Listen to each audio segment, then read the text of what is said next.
In the last lesson, you used the custom easing panel to adjust the curves and make the ball resemble a bouncing basketball. In this lesson, you will customize the easing curves even more to give your basketball some personality. Open your Bouncing Ball 2 Slow In Out Closer Look FLA file and make a duplicate of it by selecting Save As from the File menu and adding a 2 to the end of the file name. Now take a look at this basketball. Let's pretend that this little guy has never bounced before and he's really afraid to hit the floor. The first time he bounces, he won't want to hit the floor hard. He will want to approach it very slowly and just barely touch it before he races back up to the top. Click the first keyframe to select our tween and open the custom easing panel.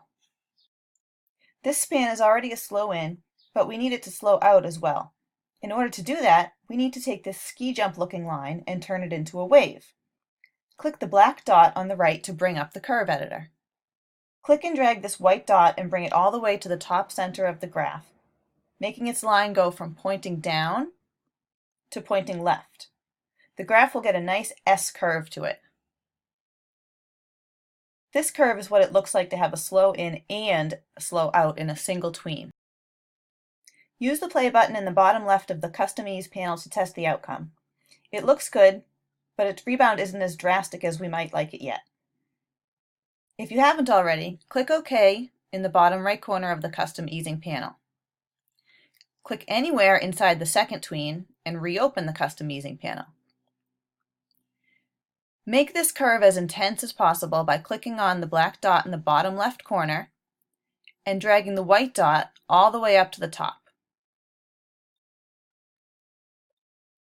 Now when you play the video, the ball should be bouncing up at a lot faster speed. Press OK. Now you can actually feel some emotion out of this basketball. Our scared little bouncing ball approaches the floor a little bit slower than he did before. He touches it quickly and then he races back up to the top. Unfortunately, the way we have it set now, that first tween still seems a little bit too fast, and the second one still seems a little bit too slow. What we're going to do is incorporate some timing to make this better. I'm going to click on that contact frame, the center frame that's right now on frame 13. I'm going to click it once to select it, and then I'm going to drag it over somewhere to around frame 18. Now when I play the video, the basketball approaches the floor even slower, it takes longer to get to the floor, and it takes a shorter amount of time to get back up to the top. You can experiment with adjusting that keyframe to see exactly where you like it before you finish this animation and save it.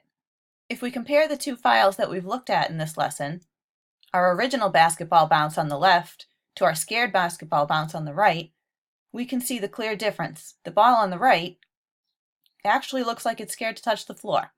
The ball on the left looks like an old pro.